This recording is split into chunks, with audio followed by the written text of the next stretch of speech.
Okay, good afternoon everyone. Thank you for joining me today. My name is Brenton Melville. I'm one of the sales managers here at Avonode. And today I'm going to talk to you about the state of the European market. So in the talk today, firstly, I'm just going to put a bit of a spotlight on the charter market from the Avonode's perspective, how big the European side is compared to some of our other charter markets. Carrying on from that, I'm going to have a look at some of our system statistics and show how activity has grown in the system over the years.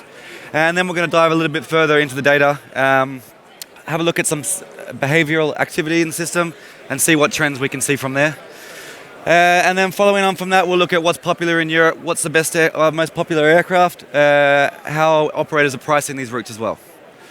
So, how big is Avonode in Europe? Well, in the last 12 months, Avonode globally have received 7,000 requests have gone through the system, and a little bit over half, so 3.6 million of those requests are from European sellers. So Europe makes up half of Avonode's requests. And just to break that down, that's about 10,000 requests every day are for European sellers. If those 7 million requests that go through the system, that's coming from 650 different buyer companies, and 289 of them are European-based. If we make the same comparison with operators, we see that's 277 European operators, so roughly around 1/3 of our operators are European-based. And again, we see a similar statistic on the aircraft, with Europe making up 1,034 out of approximately 3,500 aircraft globally. So interestingly, I didn't say there, but interestingly, while Europe only has 1/3 of all the aircraft globally, it's still making up more than half of the requests that are going through the system. So a European operator is receiving a lot more requests on average per day than operators based elsewhere. So I won't do too much on this slide, but just to show you, this is a bit of how searches in the system has grown over the years. There's not too many older faces here, so maybe no one remembers the time before Avonode existed in business aviation. Back in 2002, we had 1,000 requests, 1,000 searches in the system. We fast forward that through to 2018, we're just shy of 5 million searches. So yeah, quite a change. And we see there European is the grey line there, so making up roughly half of the searches as well. So the data tells us a lot more than just how many aircraft we have and how many brokers we have. When we look closely at it, we can learn a lot about how our users are interacting with each other, and we can see some trends. So I want to share some of those insights with you now. And one of those things is the timeout that a trip is timeout from when a trip is booked from when the initial request was sent.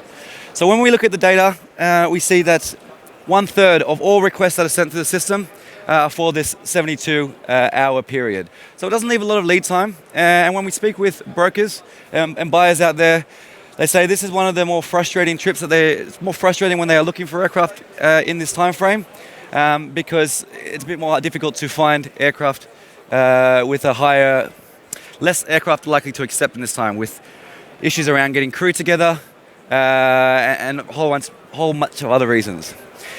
So we look at the data and it tells us it's a significant amount of requests that are being sent. We talk to our members and they tell us this is an area that can cause some quite frustration. So then that's why we use this, our product team uses this data, and we learn from that, and that's why we've launched new initiatives like Takeoff Ready. My colleague Ashley did a talk on Takeoff Ready yesterday, so if anyone missed it, you should check out that clip on YouTube. Moving on from that, let's look at what's popular in Europe. So, what are the most popular aircraft requested in Europe? I'll get out of the way here. Not surprisingly, that we see a lot of light jets on the first 5-6 aircraft there, with their average trip in Europe being around that 1 to 2 hour. We see these are the popular aircraft for Europe. Once we get a bit further down the list, we see Legacy, Hawker, Citation Sovereign, and the Challenger 604 they're the more popular aircraft when it comes to that heavier segment. So those are the most popular aircraft, but what's the most popular routes? Well, let's take a look. So we have Nice to Vnukovo, Le Bourget to Nice, We have Luton to Nice, Nice to Le Bourget, and then Luton back to Vnukovo. So quite interesting there. We see Nice appearing either as a destination or arrival for 4 out of the 5 locations. So that's really driven by the huge amount of seasonality we see over the summer. So one of those routes that I just showed you there, Luton to Nice, operators sometimes reach out to us and they want to get some information around how they should price their aircraft, how can they benchmark their pricing. So we're able to look at what price operators accept with on different segments. So here we see light jets. This is the most popular category on this particular route, and we can see how the price progresses over the 12 months of the year. So really operators can use this and see that in the summer period they can benchmark their prices and really optimize their pricing a bit more.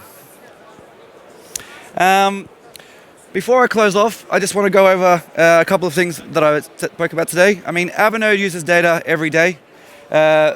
Some of the ways we use it is to get a feel of the market. Our product team look at the data to see what can we learn from our members, what's important to them, and we can really focus on what to do next. And also, operators reach out to us to get data as well, because they need to use this to make smarter pricing decisions. So there's a common theme there. It's not by accident. Data is around, it's everywhere. It's becoming more and more accessible for companies these days.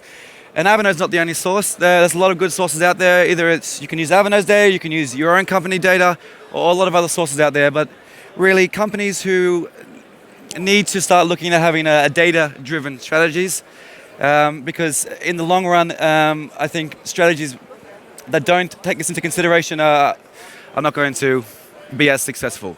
So if you just have one takeaway from this, I'd like to just leave a question that how could you possibly use data better in your own company to make better decisions? Thank you.